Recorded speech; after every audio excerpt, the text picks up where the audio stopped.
मित्रांनो नमस्कार. कायदेशीर माहिती देणारा म्हणजे युट्यूब चॅनलमध्ये तुमचं स्वागत आहे. आजचा विषय कन्व्हेन्स आणि डीम कन्व्हेन्स यामध्ये काय फरक आहे. पहिली गोष्ट म्हणजे डीम कन्व्हेन्स हा महाराष्ट्रातील सहकारी गृहनिर्माण संस्थांसाठी उपलब्ध कायदेशीर उपाय आहे की ज्यात विकासकाकडून कन्व्हेन्स डीड त्यांना मिळतं आणि कन्व्हेन्स डीड म्हणजे त्यांच्याकडे तो मालकी हक्क पास ऑन होतो. आता कन्व्हेन्स डीड हा एक कायदेशीर दस्तऐवज आहे. विकासाकडनं जमिनीची मालकी सहकारी गृहनिर्माण संस्थेकडे ती हस्तांतरित केली जाते.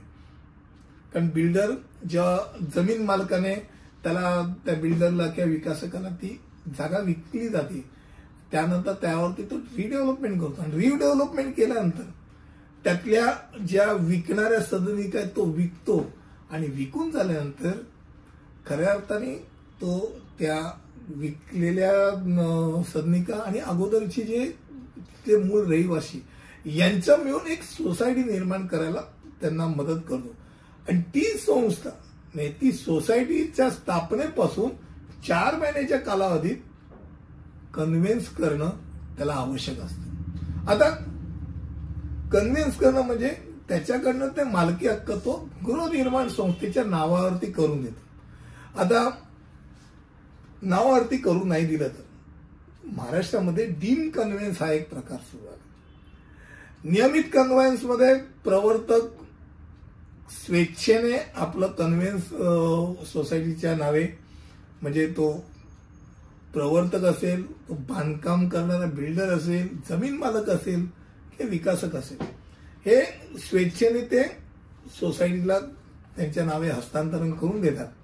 मात्र कधी कधी काय होतं की अनेक वेळेला अडचणी निर्माण होतात की ज्यात सोसायटीचे फ्लॅटच विकले जात नाहीत किंवा त्याला स्वतःला काहीतरी अडचण येते आणि त्यामुळे रेंगाळलेला प्रकल्प होता आणि मग त्यातनं प्रॉफिट जिथपर्यंत येत नाही किंवा प्रॉफिटचे फ्लॅट सेल होत नाही तिथपर्यंत तो कन्व्हेन्स करायला आरंभ करतो.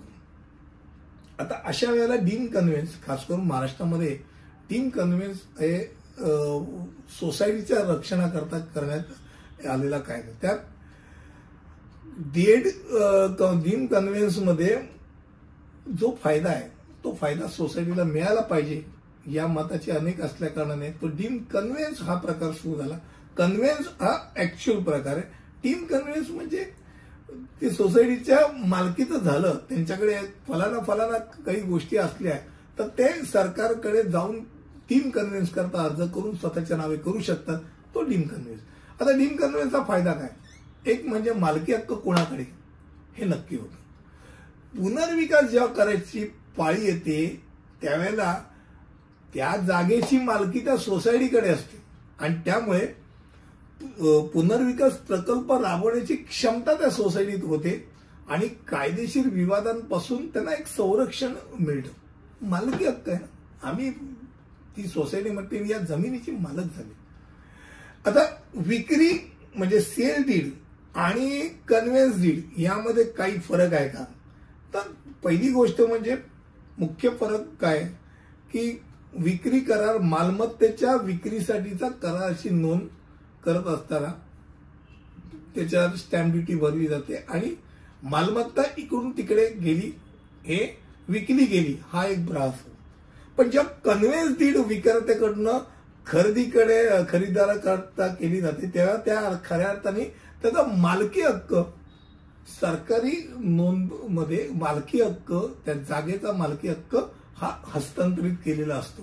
त्यामुळे कन्व्हेन्स डीड हे नंतरचा म्हणजे लास्ट आपण म्हणतो ना की त्या जागेचं मालकी हक्क कोणाकडे तर कन्व्हेन्स कोणाकडे त्याच्याकडे तो मालकी हक्क हे डोक्यात राहू द्या. आणि मला वाटतं कमी शब्दामध्ये आपल्याला हा विषय मी तुमच्या समोर ठेवला. पुढच्या व्हिडिओमध्ये असंच काहीतरी नवीन घेऊन येईल. तिथपर्यंत इथंच थांबतो. धन्यवाद.